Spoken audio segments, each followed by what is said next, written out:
Dikatakan bahwasanya 10 hari terakhir bulan Ramadan yudha'iful hasanah. Allah akan melipat gandakan pahala ibadah yang dilakukan di 10 hari akhir bulan Ramadan. Saking besarnya pahala ibadah, jenengan bisa membayangkan. Sampai ada ijtihad dari Syekh Abu Bakar bin Salim yang mengatakan, barang siapa orang yang melakukan sholat sunnah di hari Jumat terakhir bulan Ramadan, sholat sunnah atau sholat qadha, maka pahalanya bisa menutup seluruh sholat qadha, sholat yang pernah ditinggalkan dalam seluruh hidupnya.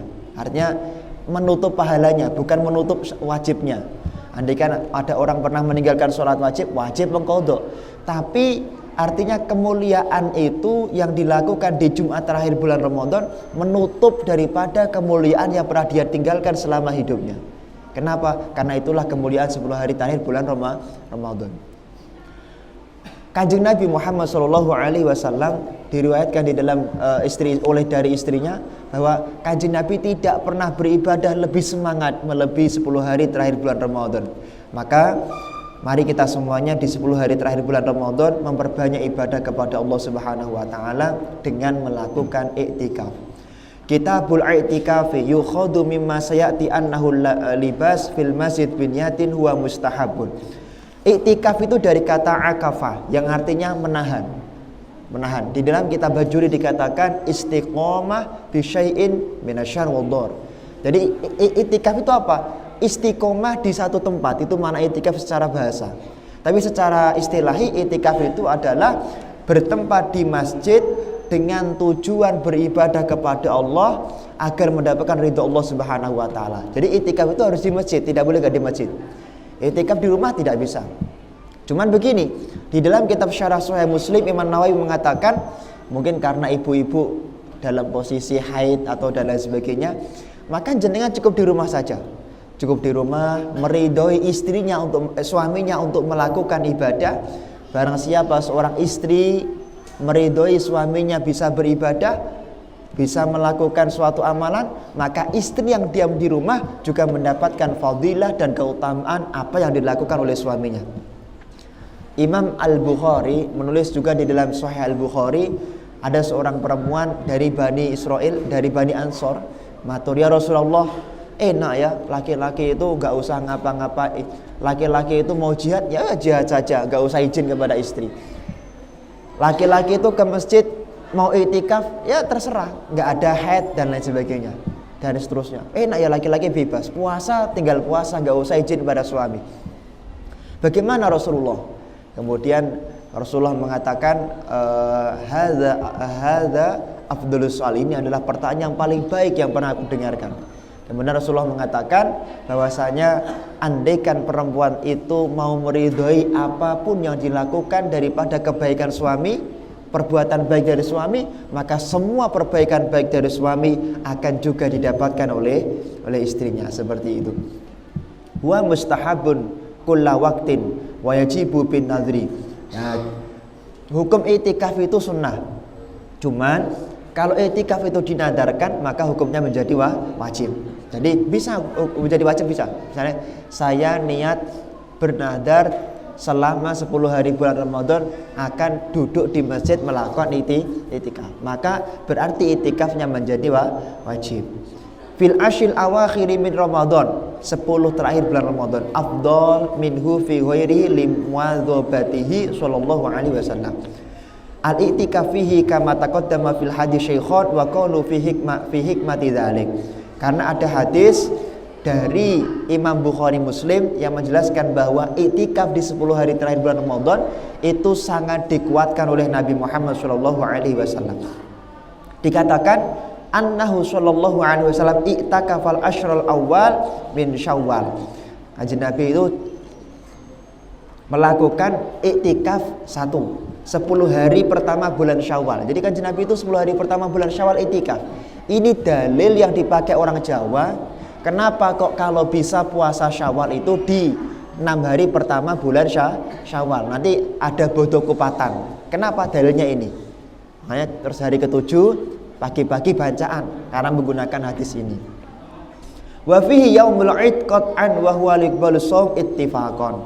Di mana Kanjeng Nabi mulai tanggal 1 Syawal i'tikaf di masjid sampai tanggal 10 Syawal. Makanya kalau di Timur Tengah terutama, kalau habis hari raya Idul Fitri enggak rame di sana. Habis raya Idul Fitri di Yaman, orang langsung beribadah lagi ke masjid sampai tanggal 6 melakukan puasa, baru tanggal 6 itu, tanggal 7-nya itu mereka melakukan hari raya besar-besaran. Itu kalau di Yaman. Seperti itu. Karena mengikuti hadis ini, Kanjeng Nabi itu di 7 hari pertama, tanggal 1 jelas tidak, 2, 3, 4, 5, 6, 7 beliau benar-benar mengencangkan diri beritikaf di masjid. Kama taqaddama ay fi babis shaum wa taqaddama fihi. Lah, kenapa kok i'tikaf itu dilakukan di 10 hari terakhir bulan Ramadan? Li talabi lailatul qadri allati hiya kama qala Allah taala khairum min alfi syahr. Karena di 10 hari terakhir itu Allah cenderung menurunkan malam Lailatul Qadar. Walaupun malam Lailatul Qadar itu menurut beberapa mazhab itu dimungkinkan mulai tanggal 1 sampai tanggal 30. Cuman memang dalam 4 mazhab memang Lailatul Qadar itu ya antara 17 sampai tanggal 30 Ramadan. Bahkan Imam Asy-Syadzili, dan pendapatnya itu diambil oleh ulama mazhab Syafi'i Syekh Muhammad Baqir Syato, bahwasanya ketika tanggal 1 Ramadan itu dimulai hari Selasa, maka Lailatul Qadri as-sabi wa ishrin biasanya malam Lailatul Qadar itu jatuh di tanggal 27 Ramadan biasanya. Ini jadi tidak boleh kemudian kita nyegat tanggal 27 Ramadan. Ini hanya prediksi saja. Ay al-amalu fiha khairun minal amal fi alfi syahrin laisa fiha Lailatul Qadri.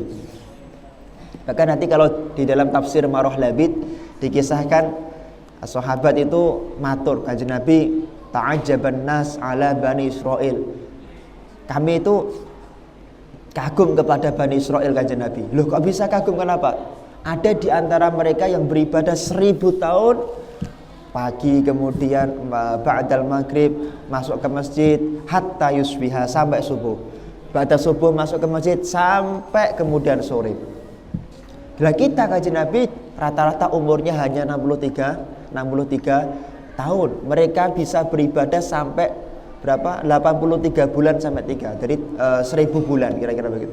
Kanjeng Nabi kemudian ngendika, turunlah ayat ini bahwasanya walaupun umatnya Kanjeng Nabi itu umurnya pendek-pendek, tapi kalau mereka bisa bertemu malam Lailatul Qadar, mereka akan bisa mengalahkan ibadahnya Bani Israil yang dilakukan selama 1000 bulan. Satu malam saja, yaitu malam Lailatul Qadar. Dikatakan di dalam sebuah hadis yang sahih, ya, diriwayatkan Imam Bukhari dan Muslim, man qama Lailatul Qadri imanan wa ihtisaban ghufira lahu ma taqaddama min dzambi. Barang siapa orang yang mendapatkan malam Lailatul Qadar dengan iman dan penuh pengharapan, maka diampuni semua dosanya apa yang telah lampau daripada hidupnya. Wa mailu Syafi'i rahimahullah ta'ala annaha Lailatul Hadi awis tsalits wal ishrin. Imam Syafi'i berpendapat malam Lailatul Qadar itu yang paling biasanya tanggal 21 atau 23. Tapi Imam Syafi'i mengatakan, andaikan tanggal 1 Ramadan itu khusus dimulai hari Selasa seperti tahun ini, maka biasanya malam Lailatul Qadar jatuh di tanggal 27 Ramadan. Biasanya tok itu. Minhu dalla 'alal awwal hadisul syaikhain wa 'alal sani hadisul muslim. Innaha tantakilu kulla sanatina lailatin jam'an bainal akhbar. Wa inna ma yasul i'tikaf fil masjid. I'tikaf itu harus di masjid, tidak bisa di masjid. Nah, jadi kalau i'tikaf di rumah bisa nggak? Bisa, asalkan rumahnya ada masjidnya. Nah, ini ada satu kotak tak wakafkan, tak jadikan masjid. Pokoknya apa-apa kok sudah jenengan takyin masjid, ini masjid, layakun masjidin ila waqfan, maka hukumnya menjadi masjid. Jadi i'tikaf nggak perlu seperti ini, tapi cukup di rumah yang sampian satu kotak dijadikan masjid, maka sudah dihukumi sah, seperti itu. Maka di beberapa rumah kiai kadang-kadang begitu. Ini ada satu kotak memang diniati diwakafkan jadi masjid biar bisa i'tikaf di rumah. Tapi statusnya masjid, nggak boleh diwaris dan lain sebagainya. Masjid Raudhah Majelis Ar-Raudhah itu ada tempat kecil itu masjid, yang lain tidak masjid. Karena kalau semua jadi masjid nanti tidak bisa diwaris, tidak bisa dipindahkan, tidak bisa dipakai kecuali urusan-urusan yang berhubungan dengan masjid. Ini solusi bagi jenengan. Kama fa'alahu Nabi wal jami aula. Kalau bisa masjid jami, kalau bisa itu. Masjid jami itu masjid yang dipakai Jumatan kalau bisa. Karena tidak semua masjid dipakai Jumatan. Di Al-Mu'ayyad itu sampingnya ada masjid Muslim enggak dipakai Jumatan itu. Li'alla yahtaju ilal khuruj lil Jum'ah. Kenapa? Karena biar tidak pergi dari tempat tersebut ketika hari Jumat. Ini alasannya Imam Asy-Syafi'i. Wal jadid annahu la yashur itikaf al-mar'ah fi masjid baitiha wa huwa al-mu'tazil al-mahya lis-shalah. Dikatakan di dalam kitab ini bahwa bagi perempuan juga boleh itikaf, bagi perempuan dengan catatan yang pertama ada temannya, enggak sendirian.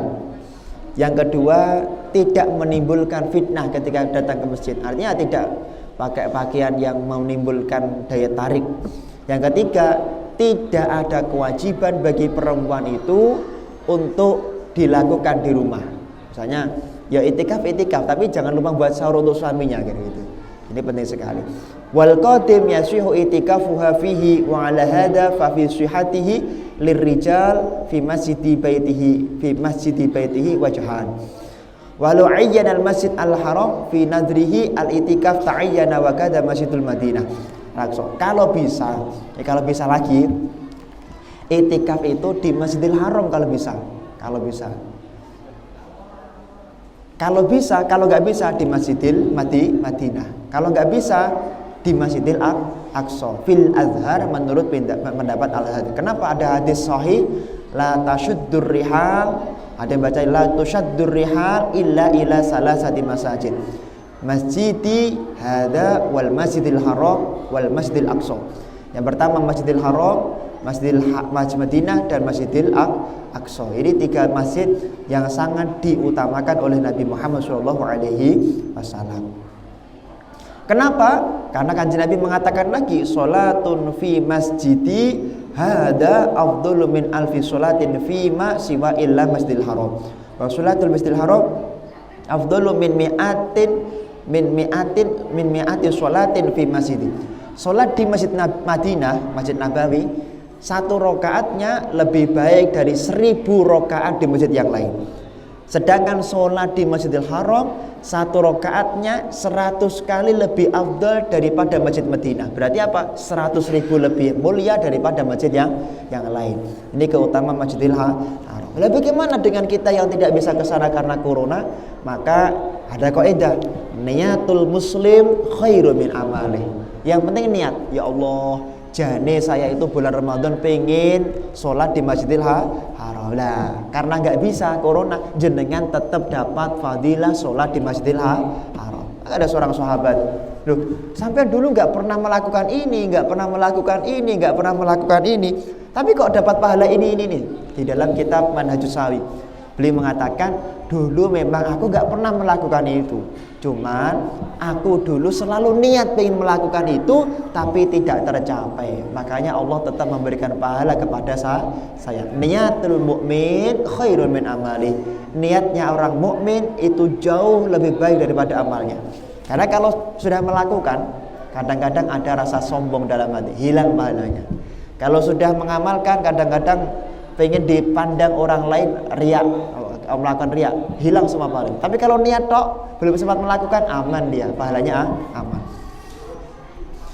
Bismillahirrahmanirrahim. Wal as'u anna ishtaratu fil itikaf lubisa qadru ma yusamma uqufan ay iqamatun fi akafa wa atakafa ay aqama fala yakfi fi aqallu ma yakfi fi tuma'ninah fi shalah.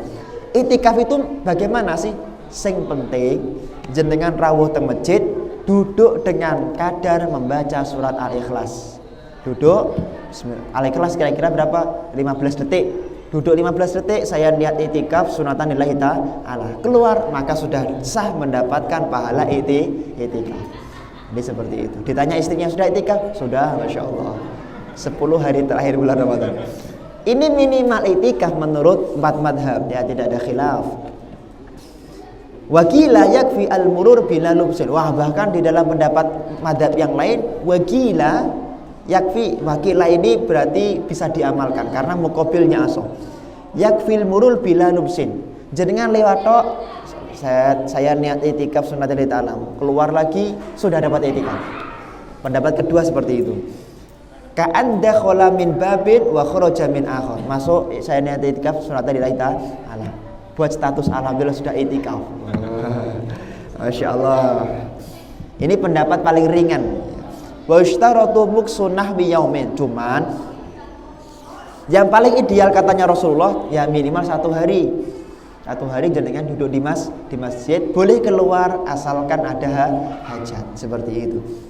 Kanjeng Nabi itu saking cintanya kepada itikaf tidak keluar sama sekali. Bahkan ketika rambutnya disisiri melalui jendela. Saking tidak keluar dari rumah, disisiri lewat jendela oleh istri beliau. Dikatakan li ammaduna dzalika mu'tadun fil hajat allati tu'annu fil masajid. Fala yashihu lil qurbah wa 'alal asah law nadara tikafa sa'atin suhanadruhu. Jadi nanti ada kitab namanya Lubabut Ta'wil fi Ma'aniyat Tanzil. Memang kalau bisa itikaf itu dinadari. Kalau dinadari itu nanti tidak menyepelekan. Artinya saya nazar itikaf 1 hari. Maka itikaf itu dilakukan 1 hari biar semua dilupakan. Wa yubtilu bil jima. Cuman kalau itikafnya nazar tidak boleh keluar kecuali ada hajat. Lah iktikaf itu bisa batal kalau melakukan senggama dengan istrinya, nggak boleh pulang ke rumah senggama, batal iktikafnya. Idza kana dzakiran lahu 'aliman bi tahrimil jima' fihi sawa'un jama'a fil masjid aw 'indal khuruj minhu li qada'il hajah. Wa adharu aqwal annal mubasyarata bi syahwat. Ada pendapat. Jadi iktikaf itu memang kita itu melakukan robit kepada Allah. Maka jenengan persani, rata-rata orang-orang yang melakukan tapa itu benar-benar lepas dari semuanya. Maka ada tapa anjang-anjang. Orang Jawa itu nyebutnya tapa anjang-anjang. Pak Pirsa buat tapa anjang-anjang. Tapa anjang-anjang itu habis dinikah tetap bersenggama biasa, tahu istrinya hamil, kholas 40 hari di masjid nangis kepada Allah, ya Allah saya minta anak yang soleh bla bla bla bla bla. Jadi loh kenapa kok harus anjang-anjang? Karena kalau dadak keluar ke pasar, lihat perempuan, lihat ke pasar, lihat orang membuka aurat, doanya sulit diijabahi oleh Allah Subhanahu wa ta'ala. Maka orang-orang dulu kalau punya hajat besar itu mereka melakukan topo. Topo itu ya puasa. Topo itu dari kata i'takafa. Jadi artinya dari bahasa meninggalkan semua urusan dunia untuk Allah Subhanahu wa ta'ala, seperti itu. Nah ini wal azharul aqwal annal mubasyarah bil kalamsin wa qublatin tubtilu in anjala wa illa fala kasawmi. Jadi yang membatalkan itikaf itu apa? Ya berciuman dengan istri. Dan dengan itikaf kesel, istirahat nggak apa-apa, pergi pulang, kemudian masuk lagi ke masjid. Tapi ketika pulang tidak boleh melakukan perbuatan yang menimbulkan syahwat kepada istrinya. Andaikan nanti pulang kok ada perbuatan menimbulkan syahwat, datang lagi niatnya diperbaharui lagi. Wala tubasyiruhunna wa antum aakifuna fil masajid. Dalilnya janganlah bermubasyarah, melakukan perbuatan yang kira-kira menimbulkan syahwat, mubasyarah, sentuhan misalnya. Sedangkan kamu adalah orang yang i'tikaf di masjid. Seperti itu. Wala yadurru tatayyub wa tazayyun. Enggak apa-apa. Orang i'tikaf itu pakai minyak wangi enggak apa-apa. Pakai baju yang bagus enggak apa-apa. Kemudian walal fitru bal yashu i'tikaful lail wahdah. Wa hukiya qaulu qadim annahu la yashu wa annahu ishtaratu shaum fil i'tikaf. Ada pendapat orang i'tikaf itu, tapi ini pendapat ini enggak harus jenengan pakai karena berat. Orang kalau enggak puasa enggak boleh i'tikaf. Ini pendapat yang dari kitab yang lain. Jadi orang yang i'tikaf itu harus berpuasa. Walau nadhara i'tikafu yaumin huwa fi shaim lazimahu. Walau nadhara ayyatakifa shaiman ayyasuma mu'takifan lazimahu. Jadi kalau ada orang melakukan i'tikaf, maka tidak boleh dia meninggalkan perbuatan itu kecuali harus diselesaikan, seperti itu. Nah, ini adalah hal-hal yang berhubungan dengan i'tikaf di masjid dan di selain masjid. Maka mari kita semuanya semangat untuk melakukan perbuatan di masjid. Kalau bisa di masjid itikaf itu. Jangan di selain masjid. Walaupun di rumah boleh, asalkan rumahnya ada masjidnya boleh. Cuman kalau bisa di masjid yang jami', masjid yang ada mimbarnya untuk melakukan sholat Jumat. Dikatakan, idza ra'aitumur rajula mulazimal masjid fashhadu lahu bil iman. Ketika kamu melihat ada orang itu istiqomah ke masjid, semangat datang di masjid, semangat untuk ngaji di masjid, itikaf di masjid, maka fashhadu bil iman. Maka saksikanlah dia adalah orang yang telah beriman kepada Allah Subhanahu wa taala. Padahal di dalam kitab Sahih Muslim, man mata fasyahida lahu arba'atun, barang siapa orang yang mati disaksikan orang ini baik, maka dakhalal jannah. 4 orang menyaksikan baik, dia akan juga dianggap baik oleh Allah, masuk surganya Allah Subhanahu wa taala. Hadisnya banyak, ada beberapa riwayat di dalam kitab yang lain. Jelas kalau bisa ya, kalau ada orang mati itu saling menyaksikan. Makanya kalau orang Jawa ada tradisi mahasinul mayyit. Walaupun Kanjeng Nabi tidak mencontohkan di program enggak. Tapi Kanjeng Nabi mengatakan kalau ada orang mati disaksikan 4 orang baik, dakhalal jannah, masuk surga. Di Bukhari, di Muslim dan lain sebagainya. Nah, orang Indonesia di program saat derenge mayitnya berangkat biasanya ditanya.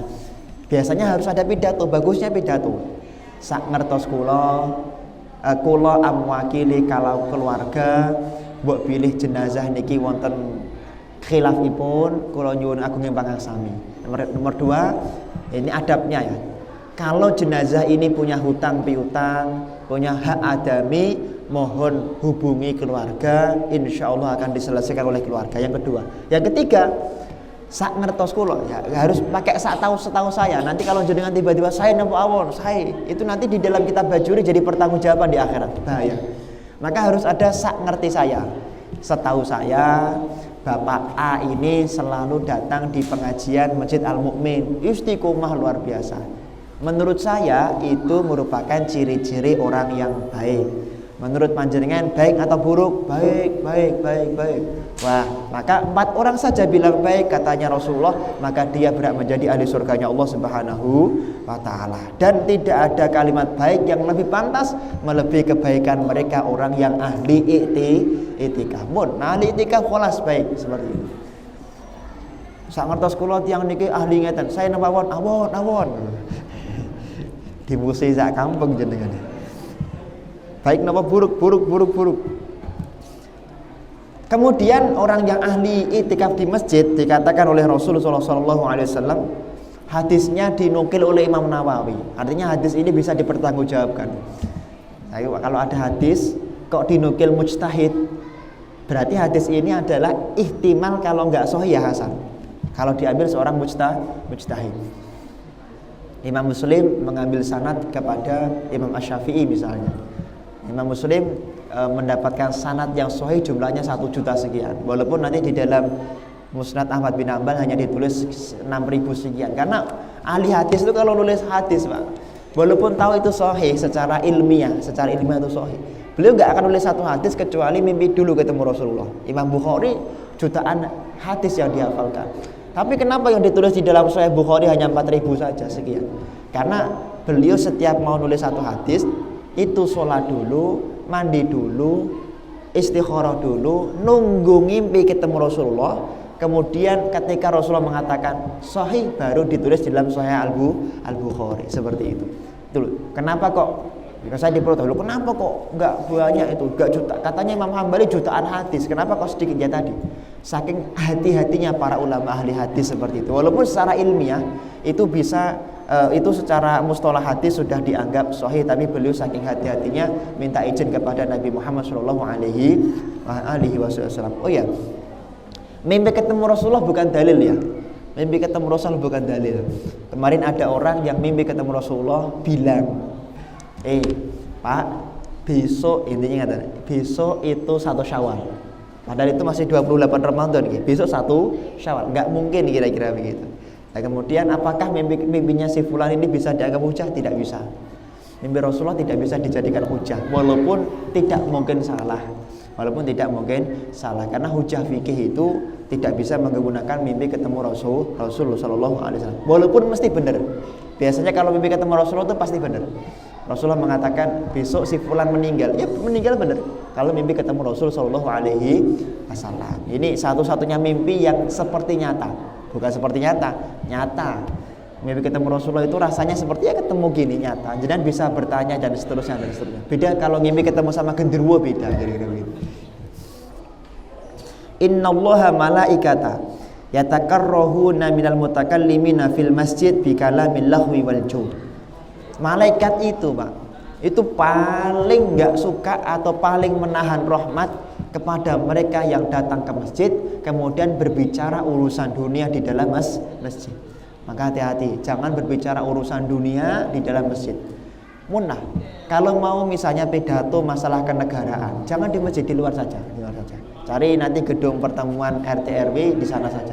Jangan berbicara urusan kenegaraan di masjid. Kecuali satu tok yang boleh. Apa? Masalah cinta tanah air dengan mengglobalkan suatu kalimat. Kanjeng Nabi itu cinta tanah air, ayatnya ini, dalilnya ini. Silakan. Tapi kalau misalnya sampai membahas masalah Nanggala, membahas masalah korupsi, kalau bisa jangan di masjid, kecuali satu lagi masalah hukum. Pak Yai ngapunten, bagaimana hukumnya seorang koruptor? Nah, itu di masjid nggak apa-apa, karena ada urusan syariatnya.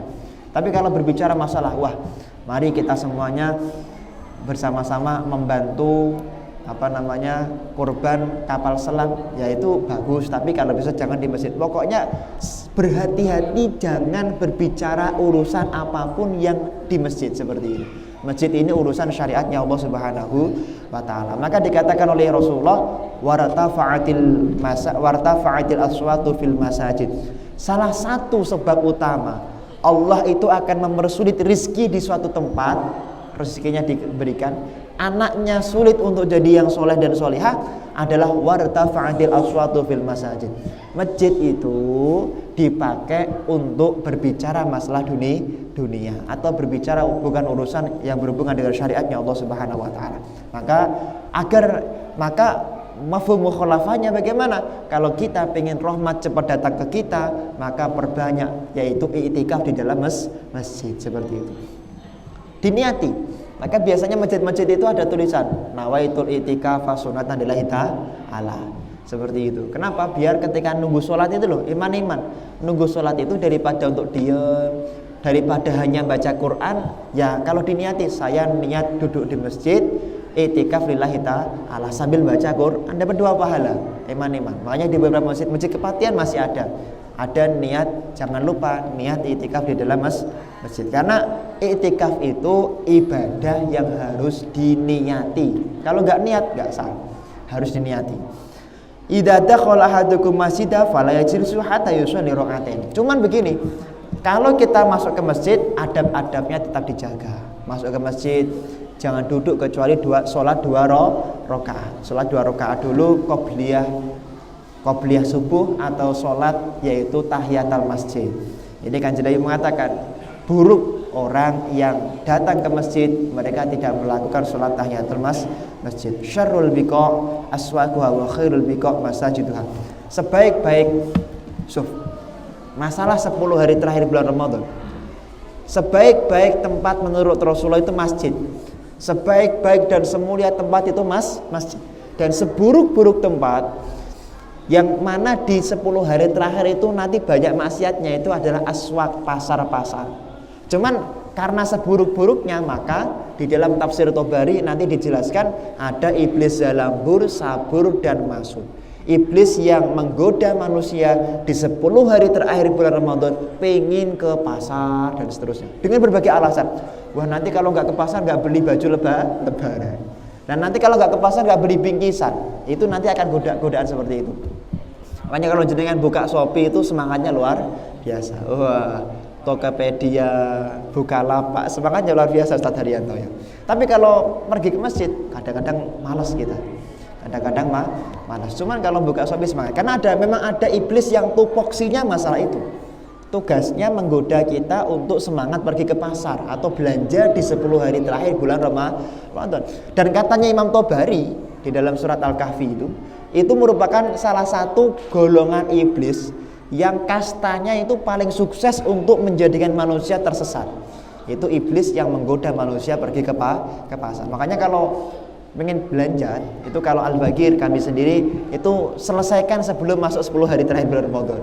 Beli makanan, bingkisan apa-apa untuk orang-orang itu sebelum 10 hari terakhir bulan Ramadan selesai dulu. Nah, nanti 10 hari terakhir fokus untuk beribadah kepada Allah Subhanahu wa taala. Ini sebelum sudah masuk belum ini? Besok, oke? Okay? Nah, nanti belanja semuanya. Belanja. Kemudian irtafa'atil masajidu syakiyatan man asraja sirajan fil masjid biqadri ma yaduru fil ain lam tazallil malaikah tastaghfiru lahu ma tamadzalikal sudu fil masjid. Ini. Memang ada beberapa masjid yang beda nggih. Kalau di sini mungkin terang sekali, saya nggak tahu. Kalau di masjid-masjid tertentu saya mendapati itu masjidnya digelapkan. Karena kalau gelap itu lebih khusyuk katanya mereka. Ya monggo kersa, monggo. Jadi dikatakan barang siapa orang yang ngurip-nguripi lampu di masjid, menghidupkan lampu di masjid untuk orang melakukan iktikaf, pokoknya memperindah masjid lah biar orang itu betah iktikaf katanya Rasulullah, maka apapun yang dilakukan oleh muktakif orang yang iktikaf tadi, maka orang yang menghidupi lampu itu mendapatkan pahala seperti orang yang melakukan iktikaf. Ini lampu di masjid. Makanya di zaman dulu Masya Allah, di zaman dulu orang itu kalau sudah masuk 10 hari terakhir bulan Ramadan bawa lilin, bawa oncor. Mereka tuh berebut, kalau masjidnya sudah ada oncornya, mereka berebut pinggir-pinggir masjid dikasih oncor semuanya, biar orang mudah masuk ke masjid. Karena ketika kita mempermudah orang melakukan itikaf, maka saat itulah semua pahala muktakifnya tadi, orang yang itikaf itu juga kita dapatkan. Ini penting sekali. Kalau di kampung masih ada, kalau di Solo enggak tahu. Di kampung masih sudah ada lampu, tetap ada oncor di sana. Dan kalau jenengan nggak bisa nyiapkan lampu karena sudah lampunya sudah luar biasa bagus di sini, ya minimal makanan kepada orang yang iktikaf, minuman kepada orang yang iktikaf. Dia kalau mengambil penjelasan hadis ini di dalam kitab yang lain, kitab Tanqihul Qaul Al-Hasis, tidak harus lampu. Pokoknya apapun yang jenengan lakukan dan mendukung orang melakukan iktikaf di masjid, jenengan juga akan mendapatkan fadilah iktikaf di masjid. Minimal, waduh saya nggak punya makanan ini karena corona, THR-nya nggak dikasih kira-kira. Bagaimana? Ya sudah, niat seneng. Di dalam kitab An-Nawadir dikatakan, andaikan jenengan nggak bisa iktikaf karena suatu hal, atau jenengan nggak bisa mendukung secara finansial, minimal seneng dengan orang iktikaf di masjid. Dikatakan man ahabbal alim, man ahabbal mu'takif, orang yang cinta kepada orang alim atau orang yang cinta kepada orang yang ahli iktikaf, dia juga berhak mendapatkan pahala orang yang iktikaf. Waduh, saya pakai opsi terakhir aja, Pak. Oh ya jangan. Diramekan. Man basata haswiran fil masjid lam tazil malaikah tastaghfiru lahu ma dama dzalikal haswir fil masjid. Dan disunahkan, ini sudah kalau 10 hari terakhir itu disunahkan, itu ada karpet yang digelar. Maka dikatakan man basatal haswir, orang yang menggelar karpet untuk orang-orang yang iktikaf, maka kalimatnya lam tazilil malaikah, malaikat itu enggak berhenti-berhenti berebut memintakan ampun kepada orang tersebut sampai karpet tersebut digulung lagi, kemudian enggak ada yang iktikaf di masjid tersebut. Ini tadi yang gelar siapa yang gelar ini? Ini gulung lagi, gelar lagi.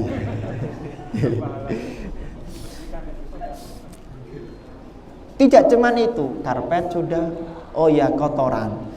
Man akhraja qadharatan minal masjid, biasanya kalau di kampung saya di Purwodadi itu kalau 10 hari terakhir, 10 hari pertengahan itu ngecat biasanya, contohnya ngecat, 10 hari terakhir selesai, nggak ada yang ngecat lagi.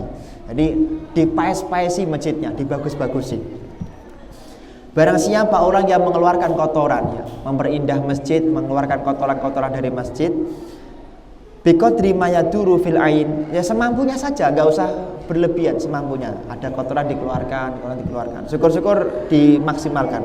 Akhrajahullahu ta'ala min a'zami dzunubi. Maka seluruh dosanya orang tersebut itu akan dikeluarkan oleh Allah Subhanahu wa taala. Ini karena masjid itu Baitullah, rumahnya Allah Subhanahu wa taala. Nah, ketika kita menggunakan malabis, pakai baju, itu yang paling bagus ketika datang ke masjid, paling bagus. Kalau bulan Rajab itu yang buruk-buruk saja. Kemarin kita contohkan kisah seorang perempuan yang ada di Palestina, pakai baju yang bidlah.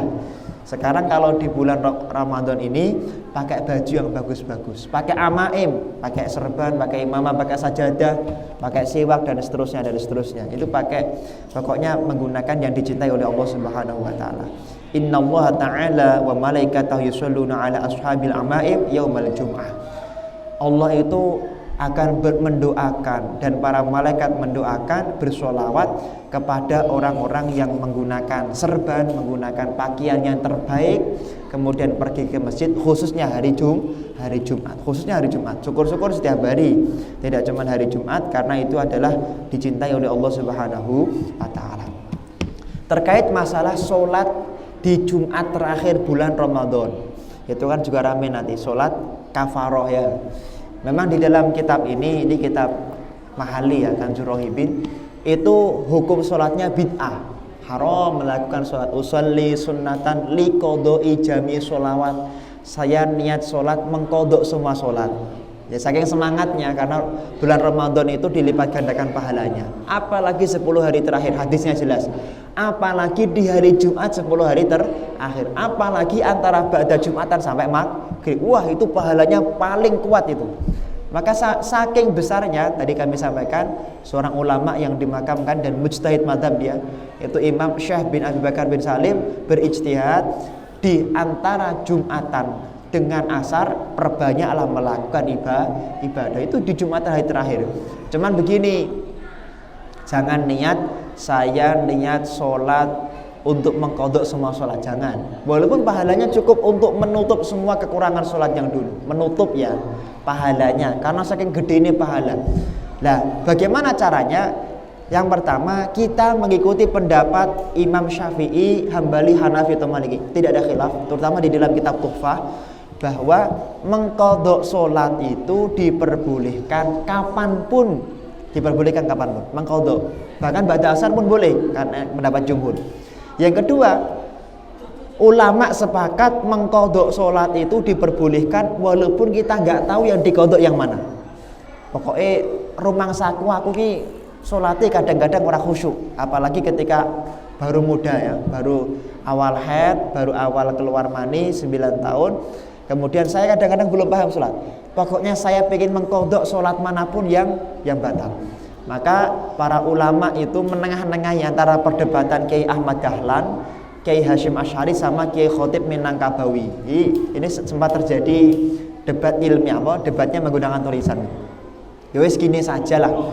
Kalau memang niat sholat kafarah itu bid'ah, tidak ada dalilnya, maka niatnya tetap jenengan sholatnya seperti itu, tapi niatnya diganti qodok biasa. Ini kalau qodok biasa sah menurut 4 madhab. Habis duhur usolli fardhu subhi rakaataini qodaan lillahi ta'ala. Kalau itu sah menurut 4 madhab, tidak ada khilaf. Tapi kalau usolli fardhu subhi qodaan li jami sholat, wah penak banget. Setahun nggak sholat dikodok 1 kali. Enak sekali ini nanti, bahaya.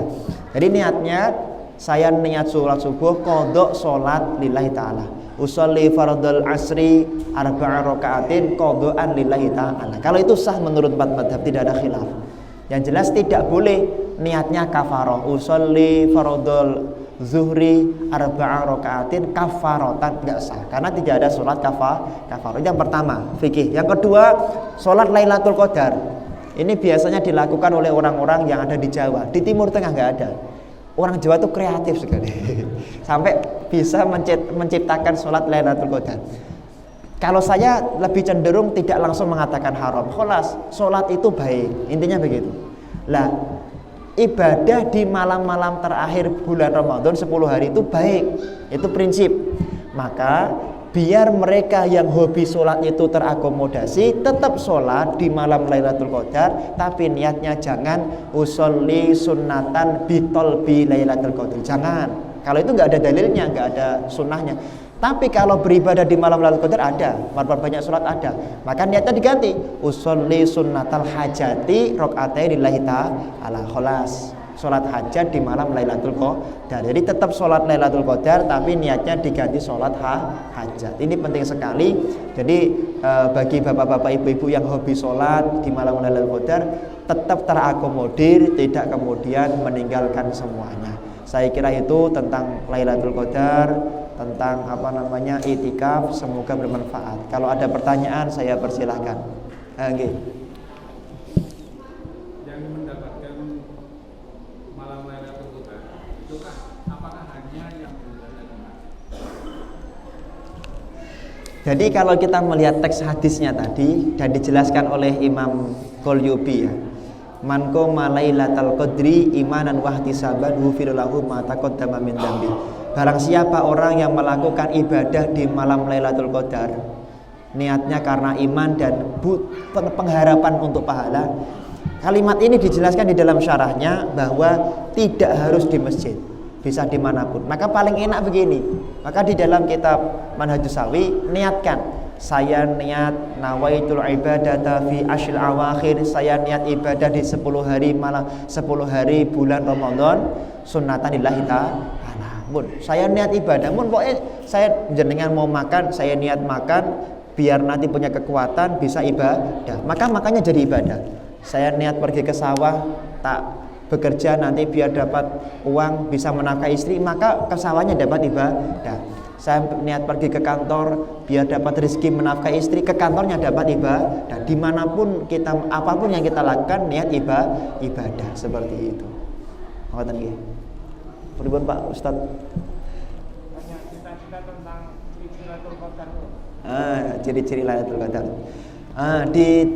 Tertulis di dalam beberapa referensi, misalnya di dalam kitab Is'adur Rafiq ya mungkin, atau kitab-kitab yang lain hampir sama, track recordnya hampir sama, bahwa malam Lailatul Qadar itu ini ciri-ciri lah, tidak pasti.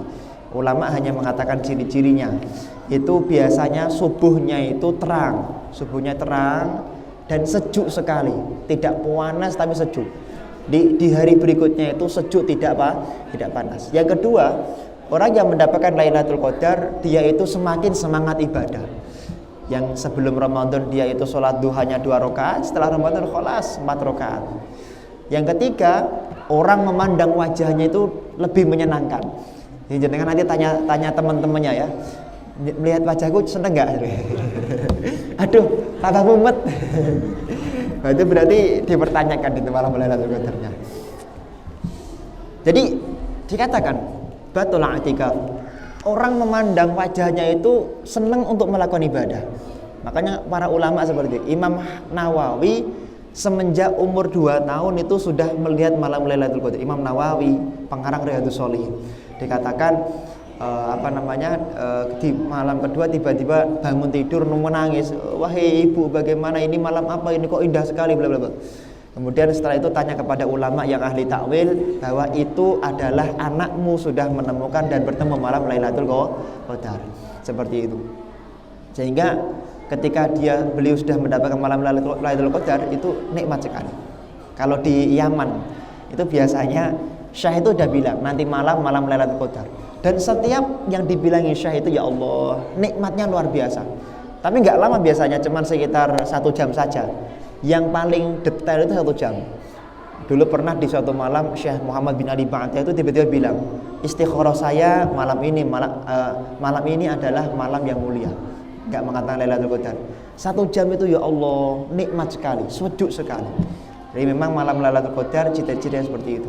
Kemudian yang berikutnya, ciri-ciri keempat, yang pertama sejuk, cuacanya sejuk, nggak panas, atau panas tapi nggak panas. Apa ya kalau di dalam kita panas tapi nggak merasa kita kepanasan gitu. Yang kedua adalah orang memandang orang yang mendapatkan Lailatul Qadar, maka orang itu akan cenderung semakin cinta dengan ibadah.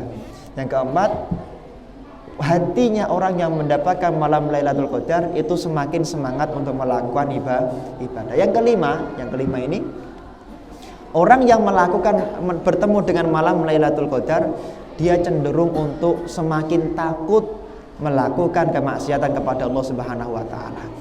Salah satu bentuk maksiat itu apa?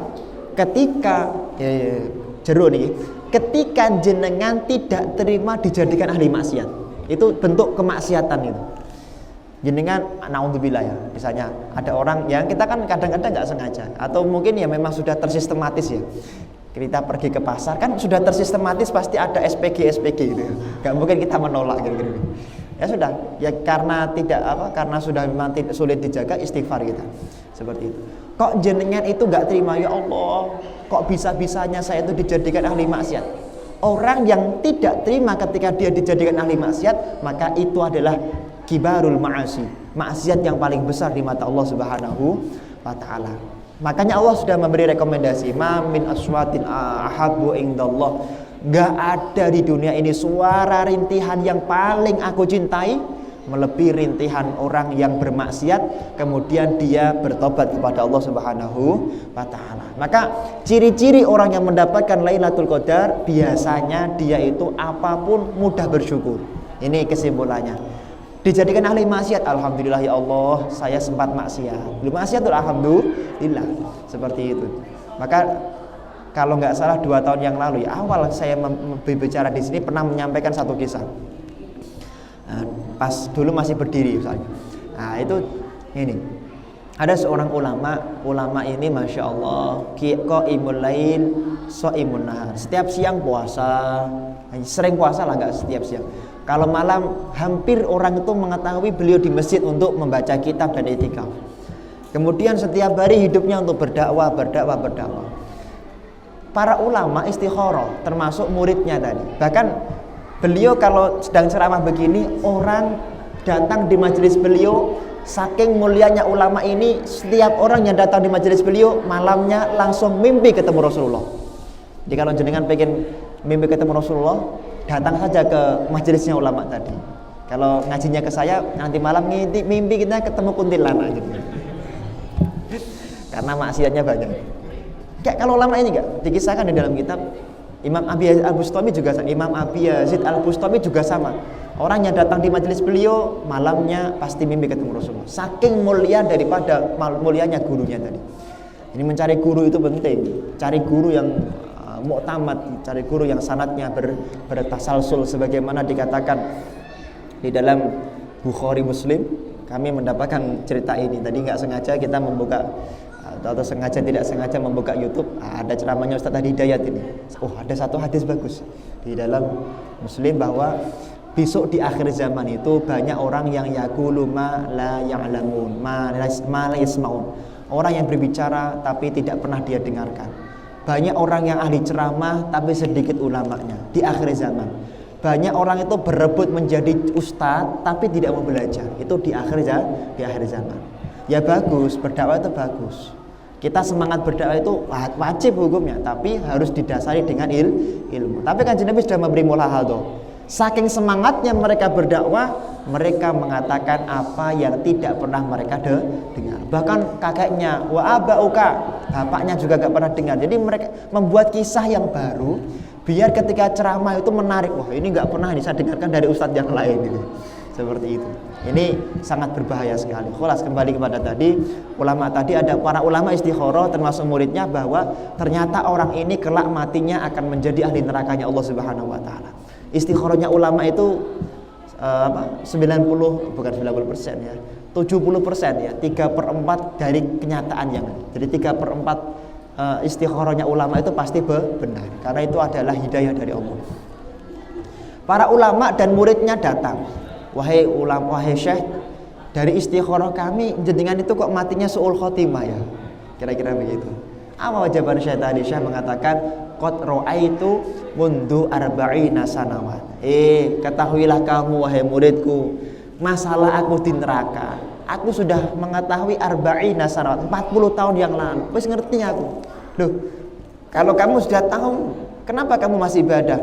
Aku melakukan ibadah Aku meninggalkan maksiat bukan karena surga neraka, tapi karena memang aku ingin beribadah kepada Allah Subhanahu wa ta'ala. Aku gak peduli dimasukkan ke surga monggo, dimasukkan ke neraka monggo, yang penting aku beribadah kepada Allah Subhanahu wa ta'ala. Inilah kemudian kisah yang ciri-ciri keempat, sekaligus kisahnya orang yang mendapatkan malam Lailatul Qadar, dia akan cenderung semakin pasrah, nggak terlalu cinta dunia dan lain sebagainya. Begitu Ustaz. Yang lain, mohon. Ya.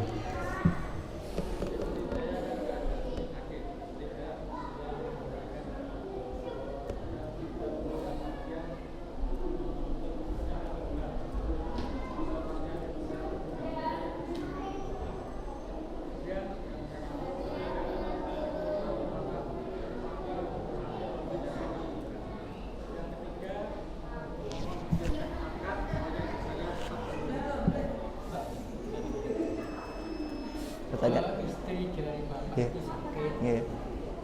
setiap hari membayar fidyah selama 1 bulan. Yeah. Kemudian apakah masih melakukan bayaran dengan putra?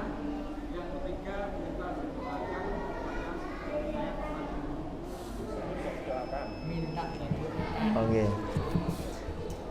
Di dalam kitab Rahmatul Ummah fi Ikhtilafil A'immah, itu kitab karya Syekh Muhammad bin Abdurrahman Ad-Dimsyq, kitab Khilafiyah Madzhab.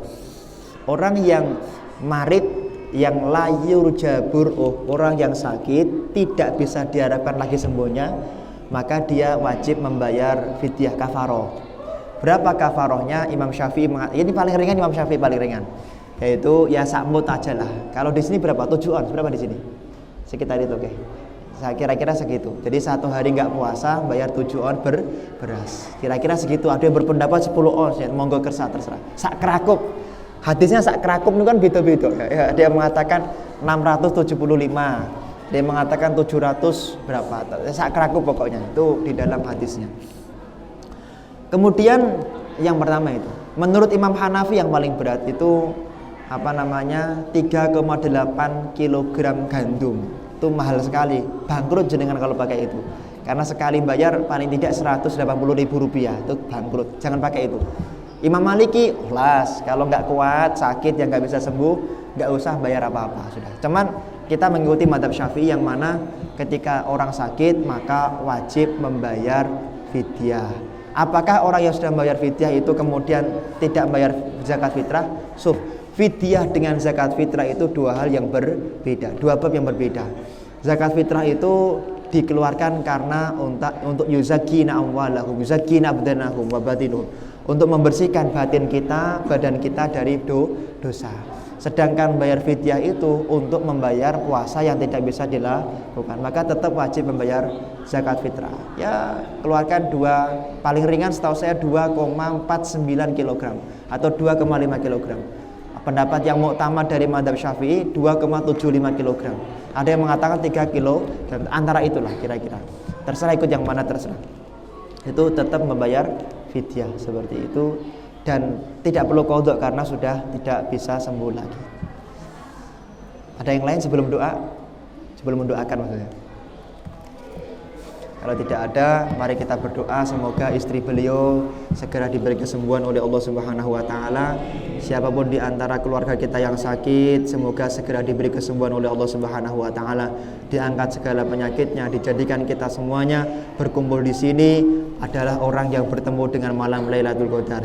Begitu juga anak turun kita, keluarga kita, masyarakat kita, dan orang-orang yang cinta maupun benci dengan kita, semoga mereka semuanya mendapatkan malam Lailatul Qadar.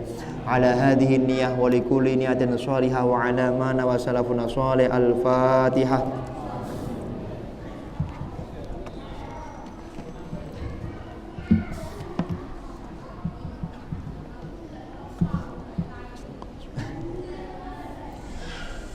A'udzubillahi minasyaitonirrajim. Bismillahirrahmanirrahim. Allahumma shalli wa sallim wa barik ala habibikal karim wa ala alihi wa sahbihi wa barik wa sallim ajma'in. Allahumma ya man huwa fi 'uluwihi kainun, ya man huwa fi 'ilmihi muhitun, ya man huwa fi 'azzihi latifun, يا من هو في لطفه شريف يا من هو في فعله حميد يا من هو في ذاته قديم يا من هو في مجده منير يا من هو في عطائه كثير اللهم أكرمنا منك بنور الفهم وأخرجنا من ظلمات الوهم وارزقنا فهم النبيين وحفظ المرسلين وإلهام الملائكة المقربين برحمتك يا أرحم الراحمين اللهم صل وسلم وبارك على حبيبك الكريم وعلى آله وصحبه وبارك وسلم أجمعين اللهم اشفيها أنت شافي لا شفاء إلا شفاؤك شفاء لا يغادر بعده سقما ولا عدما اللهم اشفي ولوالدي اشفيهما أنت شافي لا شفاء إلا شفاؤك شفاء لا يغادر بعده سقما ولا عدما اللهم رزقنا ليلة القدر اللهم رزقنا ليلة القدر مرة بعد مرة كرة بعد مرة برحمتك يا أرحم الراحمين اللهم يسر ولا تعسر على تحفظ القرآن على درس القرآن ربنا هب لنا من أزواجنا وذرياتنا قرة أعين واجعلنا للمتقين إماما ربنا آتنا في الدنيا حسنة وفي الآخرة حسنة وقنا عذاب النار وصلى الله على سيدنا محمد النبي الأمي وعلى آله وصحبه وبارك وسلم سبحان ربك رب العزة عما يصفون وسلام على المرسلين والحمد لله رب العالمين على هذه النية الفاتحة